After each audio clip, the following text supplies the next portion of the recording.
বন্ধুরা, আজ আমি একটা নতুন ভিডিও নিয়ে এসে গেছি। আজ আমার মা দুপুরে লাঞ্চের জন্য আলু পটল দিয়ে দেশি কাতলা মাছের খুব সুন্দর একটা পাতলা ঝোল রান্না করলো। তো সেটাই তোমাদের সঙ্গে আজ শেয়ার করব। তো চলো, কড়াই তেল গরম করতে দিয়েছে, দেখতেই পাচ্ছ।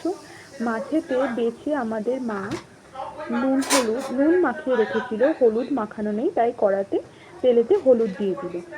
এরপর মাছগুলোকে এক এক করে তেলেতে ছেড়ে দিচ্ছি। দেখতে পাচ্ছ আজকে বাজার থেকে কিনে আনা দেশি কাতলা মাছ। সেই কাতলা মাছগুলো এক এক করে এভাবেই তেলেতে ছেড়ে দিল।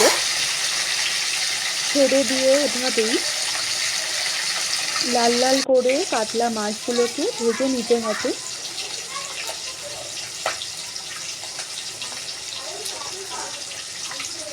দেখো বন্ধুরা, মাছগুলো ভাজা ভাজা হচ্ছে।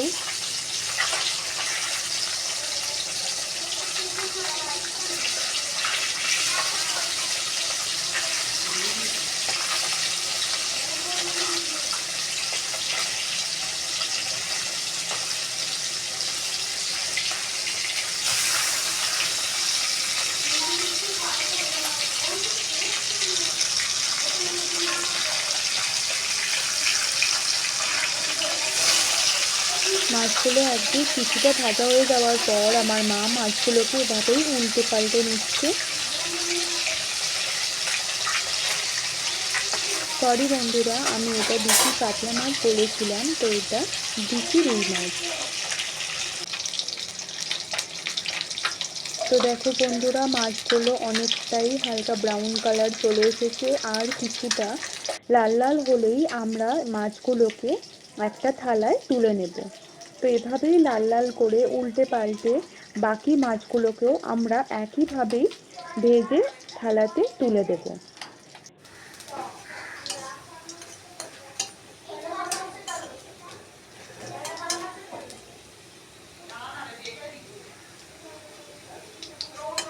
তো দেখতে পাচ্ছ বন্ধুরা, মাছগুলো একদম লাল লাল করে ভাজা প্রায় হয়ে এসেছে। এরপর মাছগুলোকে আমরা একটা থালায় এভাবেই একে একে তুলে নিচ্ছি।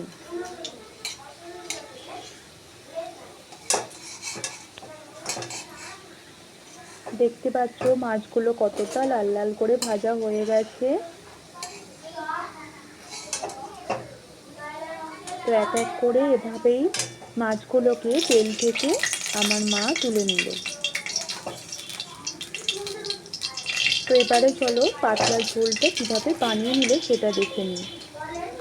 দেখো বন্ধুরা, মাছগুলো এই থালাতে তুলে নিয়েছি। এবারে আলু পটল দিয়ে যে ঝোলটা বানাবো সেটা দেখে নিই। তো তেলেতে প্রথমে গোটা জিরে দিয়ে দিল।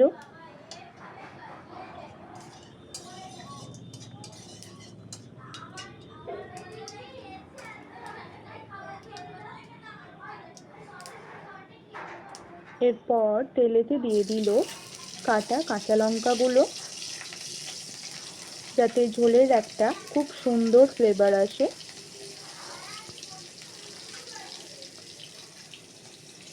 এরপর মাছের ঝোলটা বানানোর জন্য আগে থেকেই কেটে রাখা পটল, আলু এবং টমেটো সমস্ত সবজিগুলোকে একসঙ্গে কড়াতে এভাবেই দিয়ে দিল।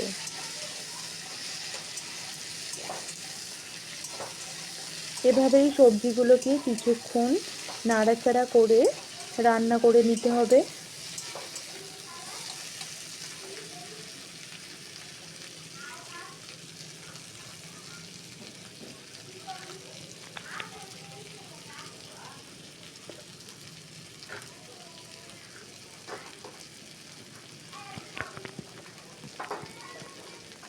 তো আমরা সবজিগুলো যাতে ভালো করে বয়েল হয়ে যায় সেজন্য মা আগেই নুন দিয়ে দিয়েছিল। সেই ভিডিওটা আমি স্কিপ করে গেছি, তো তার জন্য সরি। তো দেখে নাও বন্ধুরা, সবজিগুলো ভালো করেই ভাজা ভাজা প্রায় হয়ে এসেছে। হালকা ব্রাউন কালার রং ধরে গেছে সবজিগুলোতে।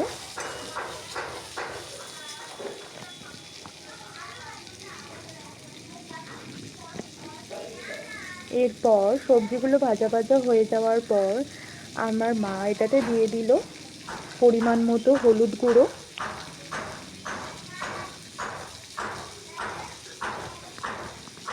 পরিমাণ মতো হলুদ গুঁড়ো দেওয়ার পর এটাতে দিয়ে দিচ্ছি পরিমাণ মতো লঙ্কা গুঁড়ো,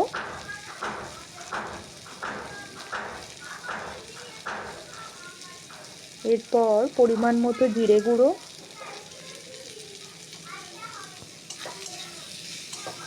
দিয়ে ভালো করে এগুলোর সাথে আলু, পটল এবং সমস্ত সবজিগুলোকে আমরা এভাবেই মশলাগুলোর সাথে ভালো করে মিক্স করে নেব, নেড়ে চেড়ে।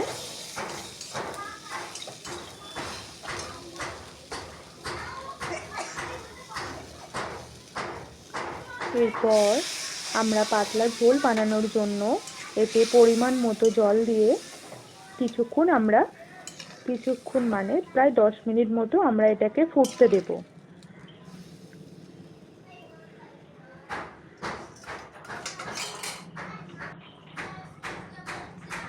দেখো প্রায় ঝোলটা ফুটে এসেছে। তো ফুটে আসার কিছুক্ষণ বাদে আমরা মাছগুলোকে এভাবেই ছেড়ে দিচ্ছি একে একে ঝোলেতে।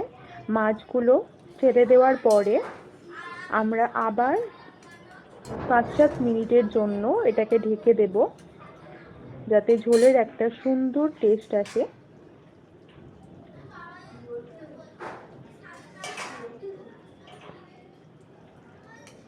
তো 5-7 মিনিটের জন্য এরপর আমরা ঢেকে দিলাম।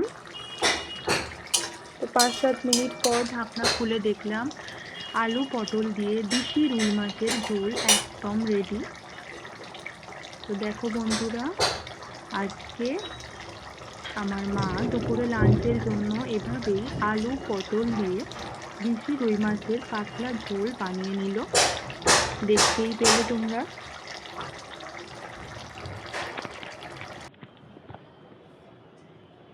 তো এবার সেই ঝোলটা আমরা একটা থালাতে ঢেলে নিচ্ছি।